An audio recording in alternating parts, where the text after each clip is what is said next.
Chapter है similarity. Similarity का मतलब क्या है? समरूपता। सिमिलरिटी मतलब समरूपता, मतलब कि रूप जो है वो समान होगा।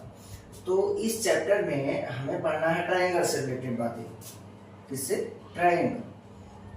और इसमें प्रॉब्लम भी हमें सॉल्व करनी है जो कि ट्रायंगल बेस्ड है या ट्रायंगल पर प्रॉब्लम्स हैं।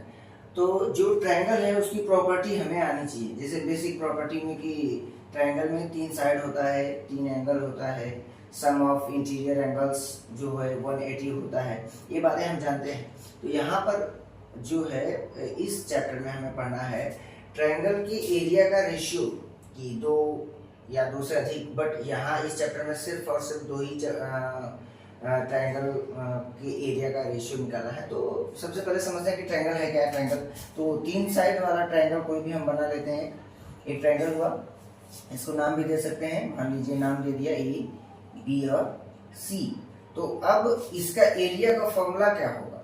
एरिया का फॉर्मूला, ठीक है, एरिया क्या होगा इसका हम अभी नहीं लिख सकते। क्यों नहीं लिख सकते? क्योंकि हमें ये नहीं मालूम कि ये ट्रायंगल है कौन सा। जैसे स्काइलन ट्रायंगल है, या फिर आइसोसेलेस ट्रायंगल है, या फिर कह सकते हैं हम कि इक्विलैटरल है। इस तरीके से बातें हमें, फिर राइट एंगल ट्रायंगल है, फिर ट्रायंगल, ये ट्रायंगल्स हमें मालूम होना चाहिए। तो अब इस चैप्टर में जो रेशियो ऑफ एरिया पढ़ना है, ट्रायंगल के एरिया का रेशियो या उससे रिलेटेड क्वेश्चंस जो होंगे वो किस तरीके से होंगे। तो इसमें एरिया का फॉर्मूला यूज क्या होगा? जनरली सब लोग को मालूम है, आप सबको मालूम है कि एरिया का फॉर्मूला जो होता है ट्रायंगल का होता है हाफ बेस इनटू हाइट, है ना, बेस इनटू हाइट, ये एरिया का इसके फॉर्मूला है, ठीक। तो अब इसमें एरिया क्या होगा, सॉरी, इसमें बेस क्या है और हाइट क्या है इस ट्रायंगल। इसमें हम अभी कह ही नहीं सकते हैं कि ये बेस है, ये बेस है, ये बेस है, हम नहीं कह सकते। और ना ही तो ये हाइट नहीं, क्योंकि हाइट का मतलब है कि जो किसी लाइन पर परपेंडिकुलर है, ठीक है। तो जैसे अब यहाँ से अगर हम एक परपेंडिकुलर खींचे इस BC पर, यहाँ से अगर एक परपेंडिकुलर ड्रॉ किया जाए, ये इसको मान लेते हैं कि अगर ये इस पर परपेंडिकुलर है, AK perpendicular on BC, if AK is perpendicular on BC, अगर ऐसा केस होगा, इसका मतलब AK इसका क्या होगा? हाइट होगा, इस ट्रायंगल का क्या होगा? हाइट, ठीक।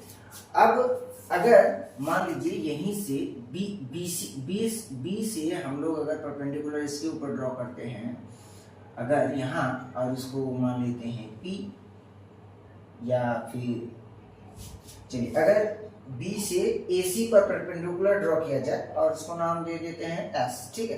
तो ये जो BS होगा ये इसका हाइट होगा और AC क्या होगा? बेस हो जाएगा, ठीक है। उसी तरीके से सिमिलरली C से अगर हम यहाँ से कोई ड्रॉ किया जाए, इस पर ड्रॉ करते हैं, इसको नाम AT, तो CT जो है AB पर परपेंडिकुलर, इसका मतलब हाइट ये होगा।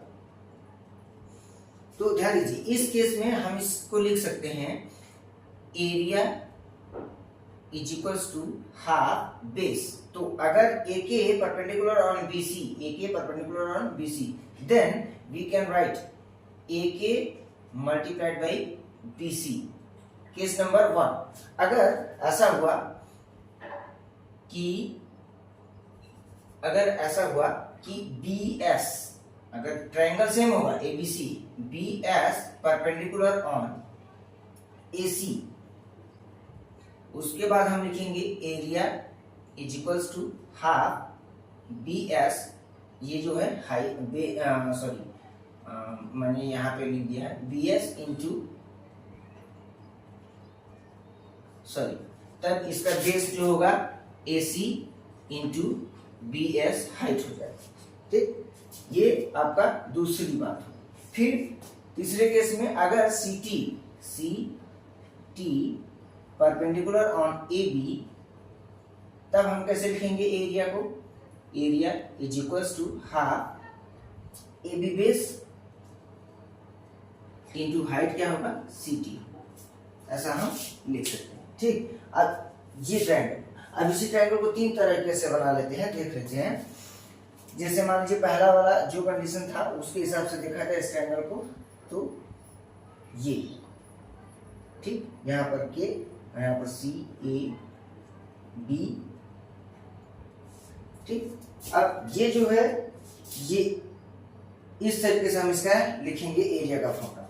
फिर दूसरा यही सेम ट्रायंगल को बनाते हैं, फिर अगर ये बात लिखा जाए इस तरीके से ए बी सी और यहाँ पर एस, देन सेकेंड केस, ये वाला केस जो होगा इसके लिए लिखेंगे, क्योंकि बी एस इस पर परपेंडिकुलर है, इसका मतलब कि ए सी क्या है, बेस, ठीक है, और जो हाइट है उसका बी एस हो गया। फिर तीसरा, यहाँ पर तीसरा, इसके लिए हम क्या बनाए, यही सेम ट्रायंगल होगा ए बी सी और यहां से परपेंडिकुलर ड्रॉ करेंगे इस पर, और इसका नाम है टी। ये वाला केस जो है इस तरीके से हम लिखेंगे, ठीक है। ट्रायंगल कैसे भी बनाया गया रहेगा, बस हमें ये ध्यान देना है कि जो परपेंडिकुलर है वो किस सेगमेंट पर या किस लाइन पर होता है, जिस लाइन पर होगा वही उसका बेस कहलाएगा।